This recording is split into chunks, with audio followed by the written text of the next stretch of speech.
उपराष्ट्रपती पदासाठी पंतप्रधान मोदींकडून मतदान सीपी राधाकृष्णन आणि बी सुदर्शन रेड्डी रिंगणामध्ये तर बीआरएस बीजेडी आणि शिरोमणी अकाली दल मतदानामध्ये सहभागी नाही।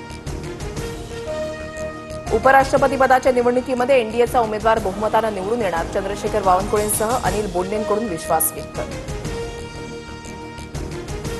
एनडीएच्या उमेदवाराला मतदान करण्यासाठी बीजेडी बीआरएससह शिरोमणी अकाली दलावर दबाव, बीजेडी बीआरएस तटस्थ, आज भाजपला धक्का, संजय राऊतांची टीका। मराठी पत्रकार संघाकडून मुख्यमंत्री फडणवीसांना फिनिक्स पुरस्कार, काहींना वाटलं माझी राख होतीये, मात्र मी तेवढ्यात भरारी घेतली, आव्हानांपासून पळालो नाही, फडणवीसांचा विरोधकांना टोला। फडणवीसांच्या सहकाऱ्यांकडूनच त्यांची राख रांगोळी करण्याचा प्रयत्न, फडणवीसांना फिनिक्स पुरस्कार मिळाल्यानंतर संजय राऊतांचा आरोप।